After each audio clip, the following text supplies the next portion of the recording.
Glory to God. என்னை இவ்வளோ தீவிரமா எங்க இழுத்துட்டு போறாங்கன்னு தெரியுமா? ராஜாவுக்கும் செய்யற வேலையிலையும் உண்மையா இருந்ததுக்கு கிஃப்டா சிங்கக்கேபி தான் கிடைக்கும்னு எனக்கு தெரியல.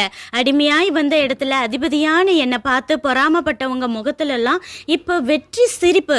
ராஜாவின் முகத்திலோ கவலை. அவர் சாட்சியும்படி நான் இடைவிடாமல் ஆராதிக்கிற என் தேவன் என்னை காப்பாற்றுவார். சிங்கங்கள் என்னை கடிப்பதில்லை என்று நினைத்தாலும் உள் மனதில் திக் திக். கெபிக்குள் போட்ட பிறகு இது உண்மையிலேயே சிங்கங்கள் தானா?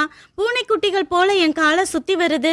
நான் உட்கார்ந்தா அந்த சிங்கம் ஓடி வந்து என் மடியில படுக்குதேன்னு வியப்பிலே பொழுது எப்போ விடிஞ்சிச்சுனே தெரியலையேன்னு நான் யோசிக்கும் போதே நீ கும்பிடுற உன் தேவன் உன்னை காப்பாற்ற வல்லவராய் இருந்தாரா என ராஜாவின் குரல் கேட்டது. தரியு ராஜாவே நீ வாழ்க. எனக்கு விரோதமா பேசினவங்களையும் வாயை என்னால கட்ட முடியல. ஆனா என்னை கடிக்க வந்த சிங்கங்களின் வாயை தேவன் கட்டி போட்டாருன்னு சொல்லும் போதே என் முகத்தில் சூரியன் போன்ற வெளிச்சமும் சந்தோஷமும். ஆனா என் பகைவர்கள் முகத்திலோ இருள் படர்ந்து கருத்தது. இருக்காதா பின்ன? நைட்டு ஃபுல்லா டின்னர் சாப்பிடாத சிங்கங்கள் எல்லாம் என் பகைவரோட குடும்பம் முழுசையும் பிரேக்ஃபாஸ்டா தான் சாப்பிடணும் தானே காத்துக்கிட்டு இருக்கு. இப்போ சிங்கத்தை பார்த்தா ரெண்டை தூக்கிட்டு போய் நம்ம வீட்டில் வச்சு வளர்க்கலாமான்னு தோணுது. ஆனா எந்த நிமிஷம் நம்ம தப்பா போட்டு கொடுத்து சிங்க கெபியில போட பார்க்கும் மனுஷனை விட்டு சில அடி தூரம் தள்ளியே இருக்க கற்றுக்கொண்டேன். நன்றி.